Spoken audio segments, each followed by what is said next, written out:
Hi all. ഞങ്ങളുടെ ഒരു പുതിയ വീഡിയോയിലേക്ക് എല്ലാവർക്കും സ്വാഗതം. അപ്പോൾ ഇതുവരെ സപ്പോർട്ട് ചെയ്ത എല്ലാവർക്കും വലിയൊരു താങ്ക്സ്. കാരണം ഇനിയും അങ്ങോട്ട് സപ്പോർട്ട് ചെയ്യുക. അപ്പോൾ ഇന്നത്തെ വീഡിയോയിൽ ഞാൻ സ്റ്റുഡൻ്റായിട്ട് 2022 വന്ന സമയത്തും ഇപ്പോൾ ഈ ഒരു 2 വർഷം ഇടയ്ക്ക് പല ഡിഫറൻസും വന്നിട്ടുണ്ട്. അപ്പോൾ ഇപ്പോൾ സെപ്റ്റംബർ ഇന്ത്യക്ക് വരാൻ പോവുകയാണ്. അപ്പോൾ ആ സ്റ്റുഡൻസിന് ഞാൻ വന്ന സമയത്തുള്ള ഒരു എക്സ്പീരിയൻസും അതുപോലെ ഞാനൊരു 10 കാര്യങ്ങൾ, ഇമ്പോർട്ടൻ്റ് ആയിട്ടുള്ള 10 കാര്യങ്ങൾ ജസ്റ്റ് ഒന്ന് ഷെയർ ചെയ്യാമെന്ന് വെച്ചു.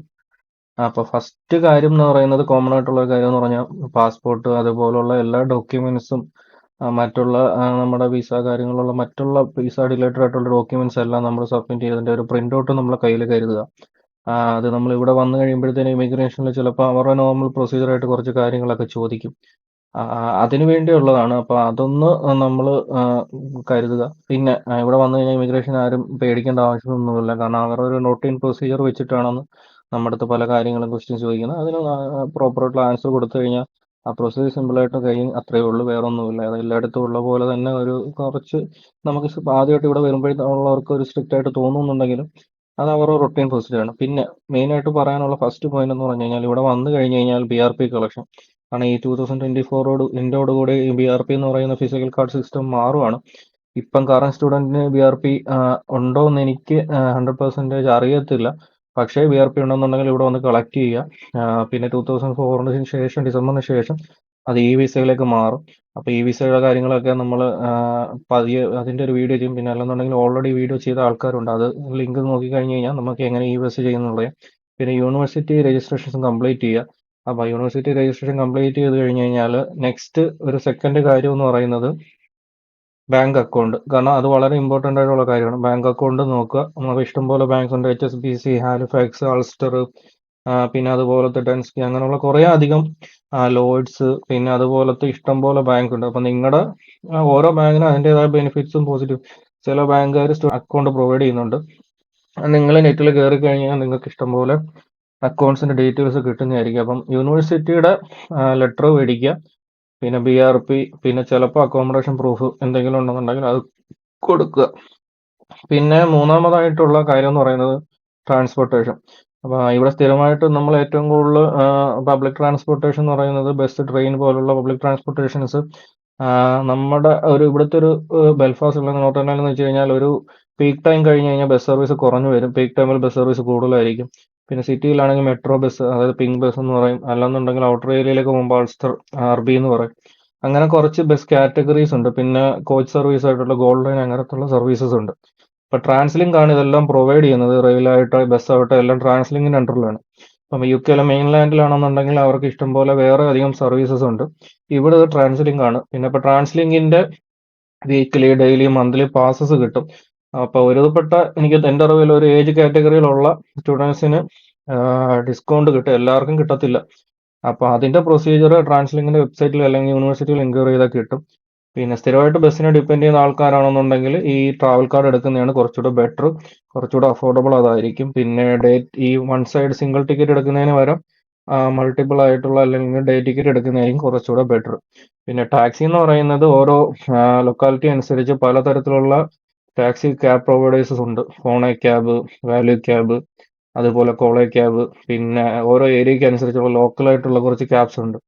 അങ്ങനെയുള്ള കുറച്ച് കാര്യങ്ങളിലൂടെ ഉണ്ട്. അപ്പം ക്യാബ് അത്ര അഫോർഡബിൾ അല്ല. അതുകൊണ്ട് കൂടുതലും ഞാൻ വന്നപ്പോഴൊക്കെ ഒന്നെങ്കിൽ സൈക്കിൾ ഔട്ടി പോവുകയോ നടന്നു പോവുകയാണ് കൂടുതലും ഡിപ്പെൻഡ്. പിന്നെ എക്സ്ട്രീം വിന്റർ അല്ലെങ്കിൽ വിന്ററിന്റെ ഒരു ഇത് വരും മാത്രമാണ് ആദ്യമായിട്ട് ഞാൻ ബസ് സർവീസ് യൂസ് ചെയ്തത്. പിന്നെ നാലാമത്തെ പോയിന്റ് എന്ന് പറഞ്ഞു കഴിഞ്ഞാൽ GP രജിസ്ട്രേഷൻ. അതായത് നമ്മൾ ഇവിടുത്തെ GP എന്ന് പറഞ്ഞാൽ ജനറൽ പ്രാക്ടീഷണർ. ഇവിടെ അത് HSC, അതായത് നോർത്തേൺ ഐലൻഡിലെ HSC എന്ന് പറയും, മെയിൻലാൻഡിൽ അത് NHS എന്ന് പറയും. അതായത് GP, അതായത് ജനറൽ പ്രാക്ടീസ്, അതായത് തൊട്ടടുത്തുള്ള സർജറിയിൽ രജിസ്റ്റർ ചെയ്യുക.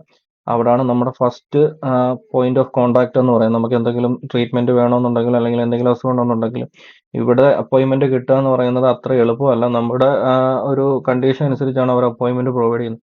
പിന്നെ എമർജൻസി ആണെന്നുണ്ടെങ്കിൽ മാത്രം നമുക്ക് ANT അല്ലെങ്കിൽ ഡയറക്റ്റ് ഹോസ്പിറ്റൽ. പക്ഷെ അത് അവിടെ ഒരു വലിയ വെയിറ്റിംഗ് പീരീഡ് ഉണ്ട്. അപ്പൊ അത്ര എളുപ്പമല്ല ഇവിടെ. പിന്നെ പ്രൈവറ്റ് ഹോസ്പിറ്റൽസ് എന്ന് പറയുന്നത് അത്ര എളുപ്പമല്ല, എക്സ്പെൻസീവ് ആണ്. പിന്നെ രണ്ടാമത് ഈ GP കഴിഞ്ഞ് കഴിഞ്ഞാൽ അതിനകത്ത് തന്നെ ഉള്ള ഒരു കാര്യമാണ് ഡെന്റൽ. അതായത് ഡെന്റൽ ക്ലിനിക്സ് എന്ന് പറയുന്നത് സെപ്പറേറ്റ് ആണ്. അപ്പം NHS അല്ലെങ്കിൽ HSC പേഷ്യൻസിനെ രജിസ്റ്റർ ചെയ്യാനായിട്ട് സീറ്റ് അല്ലെങ്കിൽ അവൈലബിലിറ്റി ഉണ്ടെന്നുണ്ടെങ്കിൽ ഡെന്റൽ ക്ലിനിക്കിൽ രജിസ്റ്റർ ചെയ്യുക. കാരണം ഞാൻ ഫസ്റ്റ് രജിസ്റ്റർ ചെയ്തപ്പോൾ ഈ 6 മാസം കഴിഞ്ഞാണ് അപ്പോയിൻമെന്റ് കിട്ടിയത്. അപ്പോയിൻമെന്റ് എനിക്ക് പോകാൻ പറ്റിയില്ല, ഞാൻ നാട്ടിലായിരുന്നു. അപ്പോൾ അത് വീണ്ടും റീഷെഡ്യൂളായി. ഓട്ടോമാറ്റിക്കലി വീണ്ടും അത്, കാരണം ഡോക്ടറിന്റെ അവൈലബിലിറ്റി ഇല്ലാത്തതുകൊണ്ട് അത് വീണ്ടും റെഡ്യൂഷഡ്.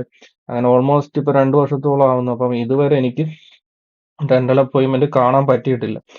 പിന്നെ ഇതെല്ലാം കഴിഞ്ഞ ഉടനെ ഒരു കാര്യം എന്ന് വെച്ചാൽ വന്നു കഴിഞ്ഞാൽ നിങ്ങളുടെ ഏറ്റവും കൂടുതൽ നോക്കുന്ന ഒരു കാര്യമാണ് അക്കോമഡേഷൻ.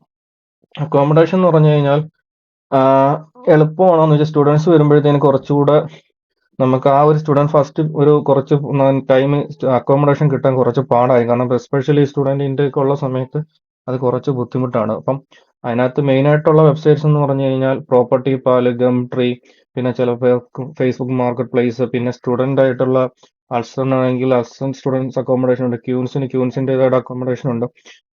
അവർ പ്രൊവൈഡ് ചെയ്യുന്നുണ്ട്. കാരണം ഓരോന്നിനും ഓരോ ഫെസിലിറ്റീസും ഓരോ റേറ്റും ആയിരിക്കും. അപ്പം നമുക്ക് ഒരു ഫിക്സഡ് റേറ്റ് ഒരിക്കലും പറയാൻ പറ്റില്ല. കാരണം ഓരോ വർഷം വരുംതോറും ഇവിടുത്തെ അക്കോമഡേഷൻ്റെ റേറ്റ് കൂടി പോവുകയാണ്. അപ്പം ഞാൻ ഇപ്പോൾ രണ്ടാമത്തെ ടെറസ് ഹൗസ് ഉണ്ട്, ഡിറ്റാച്ച് ഹൗസ് ഉണ്ട്, അപ്പാർട്ട്മെന്റ്സ് ഉണ്ട്, അങ്ങനെ പല കാറ്റഗറി ഓഫ് ഹൗസസും നമുക്ക് ഇവിടെ അവൈലബിൾ ആയിട്ടുണ്ട്.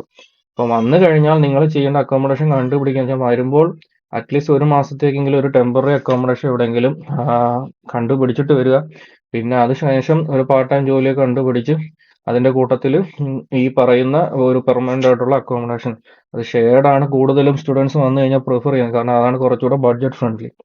പിന്നെ ഷോപ്സ്, നമ്മളിവിടെ കാര്യങ്ങൾ പർച്ചേസ് ചെയ്യാന്ന് പറഞ്ഞു കഴിഞ്ഞാൽ ഒന്ന് നമ്മൾ ഗ്രോസറി അങ്ങനെയുള്ള കാര്യങ്ങൾ പർച്ചേസ് ചെയ്യാനായിട്ട് അസ്റ്റ, ടെസ്കോ, സെയിൻസ്ബറി ഇവിടെ വലുതായിട്ട് അവൈലബിൾ അല്ല. E&M, ഹോം ബാർഗെയിൻസ് അങ്ങനെയുള്ള ഷോപ്സ് ഉണ്ട്, ഐസ്ലാൻഡ് ഉണ്ട്. പിന്നെ നമ്മൾ ഏറ്റവും കൂടുതൽ ഞങ്ങൾക്ക് ഏറ്റവും കൂടുതൽ നമുക്ക് വെർത്തായിട്ട് തോന്നിയൊരു കാര്യമാണ് ചാരിറ്റി ഷോപ്സ്. അതായത് യൂസ്ഡ് ആയിട്ടുള്ളതും ചിലർ ഡൊണേഷൻ കൊടുക്കുന്നതായിട്ടുള്ള സാധനങ്ങൾ നമുക്ക് വളരെ ലോ കോസ്റ്റിൽ പർച്ചേസ് ചെയ്യാൻ പറ്റുന്നതും ചിലയിടത്ത് നമുക്കത് ഫ്രീ ആയിട്ട് പ്രൊവൈഡ് ചെയ്യുന്ന ചാരിറ്റി ഓർഗനൈസേഷൻസ് വരെ ഉണ്ട്.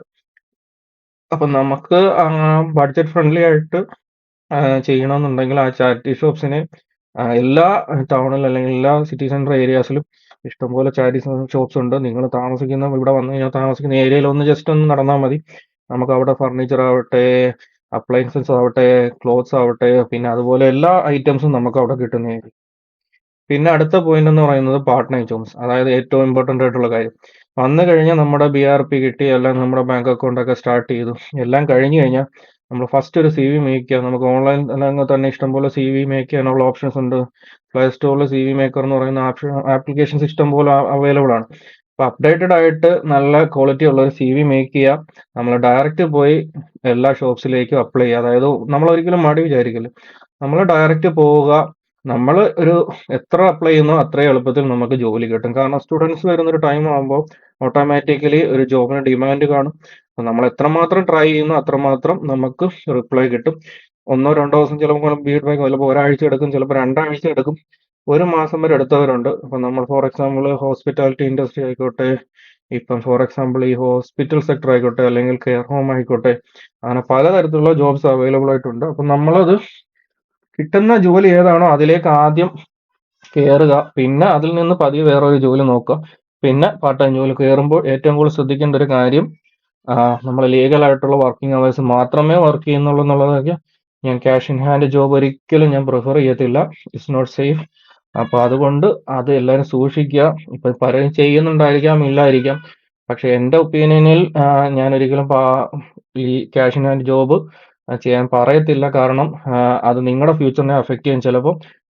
അതുകൊണ്ട് എപ്പോഴും ലീഗൽ ആയിട്ടുള്ള 20 hours ചെയ്യുക. കാരണം എസ്പെഷ്യലി കറന്റ് ഈ ഹോം ഓഫീസ് പല കാര്യത്തിലും സ്ട്രിക്റ്റ് ആണ്. പിന്നെ നമ്മൾ എത്രമാത്രം ട്രൈ ചെയ്യുന്നോ അത് എത്രയും പെട്ടെന്ന് നമുക്ക് ജോലി കിട്ടും. പിന്നെ അടുത്തതെന്ന് പറയുന്നത് അറ്റൻഡൻസ്. ഇപ്പം അറ്റൻഡൻസ് എന്ന് പറയുന്നത് വളരെ ഇമ്പോർട്ടൻ്റ് ആണ്.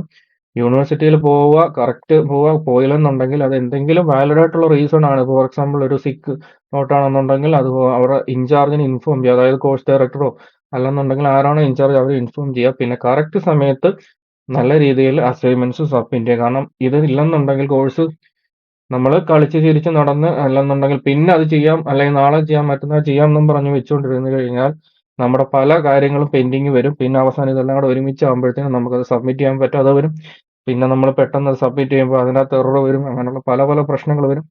പിന്നെ നിങ്ങൾക്ക് എന്തെങ്കിലും എക്സ്ട്രീം കേസസ് ഉണ്ട്, അതായത് ഫോർ സിക്നസ്സോ കാര്യങ്ങളോ ഒന്നും ഉണ്ടെങ്കിൽ കോഴ്സ് ഡയറക്ടറിനെ ഇൻഫോം ചെയ്തിട്ട് എക്സ്റ്റൻഷൻ വാങ്ങിക്കുക. ആ വാലിഡ് അല്ലാത്ത റീസൺസ് വെച്ചിട്ട് പോകല്, അത് നിങ്ങളുടെ കോഴ്സിനെ എഫക്റ്റ് ചെയ്യും. പിന്നെന്ന് പറയുന്നത് എനിക്ക് പറയാനുള്ളത്, ഈ സെപ്റ്റംബർ ആവുകയാണ്, വിന്റർ പതിയെ സ്റ്റാർട്ട് ആവും.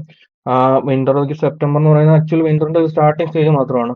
അപ്പൊ പതിയെ പതിയെ നമ്മൾ ഒരു പുതിയ ക്ലൈമറ്റിലേക്ക് വരുവാണ്. നാട്ടിൽ നല്ല ചൂടാണ്, അപ്പൊ ഇവിടെ നല്ല തണുപ്പാണ് പതിയെ വരുമ്പോഴത്തേന്. അപ്പൊ ആ തണുപ്പിലേക്ക് നമ്മൾ അഡാപ്റ്റ് ചെയ്യാൻ കുറച്ച് സമയം എടുക്കും. പിന്നെ നമ്മൾ ഒരു പ്രിക്കോഷൻ ആയിട്ട് ഇവിടെ ആന്റിബയോട്ടിക്സ് ഒന്നും ആരും അങ്ങനെ പെട്ടെന്ന് GP പ്രിസ്ക്രൈബ് ചെയ്യത്തില്ല. അപ്പൊ നാട്ടിൽ നിന്ന് പ്രിസ്ക്രൈബ്ഡ് ആയിട്ട് പ്രിസ്ക്രിപ്ഷനോട് കൂടി ആന്റിബയോട്ടിക്സ് ഉണ്ടെങ്കിൽ കരുതുക. പിന്നെ നമുക്ക് ഈ ആവി പിടിക്കുന്ന, അതായത് സ്റ്റീമിംഗ് ആയിട്ടുള്ള കാര്യങ്ങളൊക്കെ കൊണ്ടുവരാൻ പറ്റുന്നുണ്ടെങ്കിൽ കൊണ്ടുവരിക. പിന്നെ ഞാൻ പ്രിഫർ ചെയ്യുന്ന എപ്പോഴും ഒരു ജാക്കറ്റ് മാത്രം കൊണ്ടുവരിക, അതായത് മൾട്ടിപർപ്പസ് ആയിട്ടുള്ള. പിന്നെ ബ്ലാങ്കറ്റ് അങ്ങനെയുള്ള കാര്യങ്ങൾ കൊണ്ടുവരാതിരിക്കുക. പിന്നെ ഇവിടെ വന്നിട്ട് നമുക്ക് ഇവിടുത്തെ കൺവീനിയന്റ് ആയിട്ടുള്ള ഈ ചാരിറ്റി ഷോപ്പിൽ നിന്നോ അല്ലെങ്കിൽ പുതിയ ഷോപ്പിൽ നിന്നോ വാങ്ങിക്കാവുന്നതാണ്. അതാണ് കുറച്ചുകൂടെ ബെറ്റർ.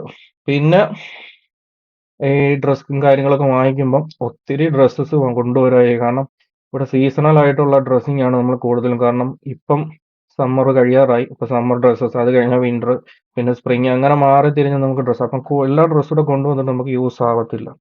പിന്നെ പറയാനുള്ളത്, നമ്മൾ ഇവിടുത്തെ വന്നു കഴിഞ്ഞാൽ ഇവിടുത്തെ കൾച്ചർ ഫോളോ ചെയ്യുക. എന്നുവെച്ചാൽ കൾച്ചർ ഫോളോ ചെയ്യാൻ കൾച്ചറിനെ റെസ്പെക്ട് ചെയ്യുക. കാരണം ഇവിടുത്തെ നമ്മുടെ നാട്ടിലെ രീതി അല്ല ഇവിടെ. ഇവിടെ എന്ന് പറഞ്ഞു കഴിഞ്ഞാൽ ഇവിടുത്തെ ഒരു പബ്ലിക് എന്ന് പറഞ്ഞാൽ, അല്ലെങ്കിൽ ഇവിടുത്തെ ആൾക്കാരെന്ന് പറഞ്ഞു കഴിഞ്ഞാൽ അത്യാവശ്യം ഞാൻ കണ്ടിട്ടുള്ളതെന്ന് വെച്ചാൽ വളരെ ഫ്രണ്ട്ലി ആണ്.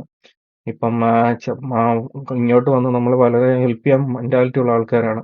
അപ്പൊ അവരുടെ കൂടെയൊക്കെ നമുക്ക് അക്കോമഡേഷൻ കിട്ടുവാണെന്നുണ്ടെങ്കിൽ അത് അവരുടെ കൂടെ ആയിക്കോട്ടെ, അല്ലെന്നുണ്ടെങ്കിൽ നമ്മുടെ ഫ്രണ്ട്സ് ആയിക്കോട്ടെ, മറ്റുള്ള നെയ്ബേഴ്സിനെ ഡിസ്റ്റർബ് ചെയ്യാത്ത രീതിയിലും, ഇപ്പോൾ ഫോർ എക്സാമ്പിൾ പാട്ട് വെക്കുക, കുക്കിംഗ് ചെയ്യുമ്പോഴത്തേനും അവിടെ ക്ലീൻ ചെയ്യുക, പ്രോപ്പറായിട്ട് ക്ലീൻ. കാരണം കോമൺ സ്പേസ് ഒക്കെ ആകുമ്പോൾ നമ്മൾ എപ്പോഴും ക്ലീൻ ആയിട്ട് മെയിൻറ്റെയിൻ ചെയ്യുക. പിന്നെ മറ്റുള്ളവർക്ക് ഡിസ്റ്റർബ് ചെയ്യുന്ന രീതിയിൽ നമ്മൾ ഒന്നും ചെയ്യാതിരിക്കുക. അവരെ റെസ്പെക്ട് ചെയ്യാം, നമ്മൾ അവരെ തിരിച്ചും റെസ്പെക്ട് ചെയ്യും. ഡീറ്റെയിൽസ് പലതും ബെൽഫാസ്റ്റ് അല്ലെന്നുണ്ടെങ്കിൽ നോർത്തേൺ അയർലൻഡിലുള്ള പല കാര്യങ്ങളാണ്, പേരുകളെല്ലാം. ബാക്കിയെല്ലാം UK-യിലുള്ള പൊതുവായിട്ട് കോമൺ ഉള്ള കാര്യങ്ങളാണ്. പിന്നെ നിങ്ങളുടെ സേഫ്റ്റി, നമ്മൾ വലിയ കാര്യങ്ങളുണ്ട്. ഫോർ എക്സാമ്പിൾ നമ്മൾ ഓർണമെന്റ്സ് കാര്യങ്ങളൊന്നും വിസിബിൾ ആയിട്ട്, എസ്പെഷ്യലി ലേഡീസ് ആയിക്കോട്ടെ, ഇവിടെ വരുമ്പോൾ വിസിബിൾ ആയിട്ട് അത് കൂടുതലായിട്ട് കൊണ്ടുവരാതിരിക്കുക. കാരണം ഇവിടെ ആരും അങ്ങനെ നമ്മുടെ നാട്ടിലെ പോലെ ഗോൾഡ് ഓർണമെന്റ്സ് വെയർ ചെയ്ത് നടക്കുന്ന ആൾക്കാരല്ല. അപ്പം നമ്മുടെ സേഫ്റ്റിക്ക് നമ്മളത് വിസിബിൾ ആയിട്ട്, അല്ലെങ്കിൽ കയ്യിൽ വലിയ ചെയിന്, കഴുത്തിൽ വലിയ മാല, അങ്ങനെയുള്ള കാര്യങ്ങളൊന്നും മാക്സിമം യൂസ് ചെയ്യാതിരിക്കുക. പിന്നെ പ്രൈവറ്റ് ഒക്കേഷൻസ് ഒക്കെ ആണെങ്കിൽ ഒന്നോ രണ്ടോ ഒക്കെ യൂസ് ചെയ്യുക. പക്ഷെ അത് പബ്ലിക് സ്പേസിലായിട്ട് കൂടുതൽ, കാരണം എല്ലായിടത്തെ പോലെ ചെറിയ മൈനർ ആയിട്ടുള്ള കാര്യങ്ങൾ ഇവിടെ ഉണ്ടാവാറുണ്ട്. അപ്പോൾ അത് ഒന്ന് പ്രത്യേകം ശ്രദ്ധിക്കുക. പിന്നെ കൂടുതൽ ക്യാഷ് കയ്യിൽ, ഇപ്പം ക്യാഷൊന്നും ആരും കൊണ്ടു നടക്കത്തില്ല. എന്നിരുന്നാൽ പോലും നമ്മൾ ആവശ്യത്തിനുള്ള ക്യാഷ് നമ്മുടെ കയ്യിൽ കരുതുക. For example pound. അപ്പം ഇതൊക്കെയാണ് പറയുന്നത്. പിന്നെ ട്രാവൽ കാർഡ് അങ്ങനെ എന്തെങ്കിലും ഉണ്ടെങ്കിൽ അത് സൂക്ഷിക്കുക. പിന്നെ എല്ലാവർക്കും നല്ലൊരു ജേർണി വിഷ് ചെയ്യുന്നു. പിന്നെ ഇവിടെ വന്നു കഴിഞ്ഞാൽ എന്തെങ്കിലും ആവശ്യമുണ്ടെന്നെങ്കിൽ എനിക്ക് കമന്റ് ചെയ്യാം, അല്ലെന്നുണ്ടെങ്കിൽ ഇൻസ്റ്റയിൽ പേജിൽ മെസ്സേജ് ചെയ്യാം. അക്കോമഡേഷന്റെ കാര്യത്തിൽ എനിക്ക് ഗൈഡ് ചെയ്യാൻ മാത്രമേ പറ്റത്തുള്ളൂ. അപ്പൊ ഇതെന്തെങ്കിലും ഡൗട്ട് ഉണ്ടെന്നുണ്ടെങ്കിൽ കമന്റ് ചെയ്യുക. അപ്പോൾ ഇതാണ് എൻ്റെ ഒരു ചെറിയ വീഡിയോ ഇന്ന് പറയുന്നത്. എന്തെങ്കിലും ഡൗട്ട് ഉണ്ടെന്നുണ്ടെങ്കിൽ കമന്റ് ചെയ്യുക. അപ്പോൾ എല്ലാവർക്കും താങ്ക് യു.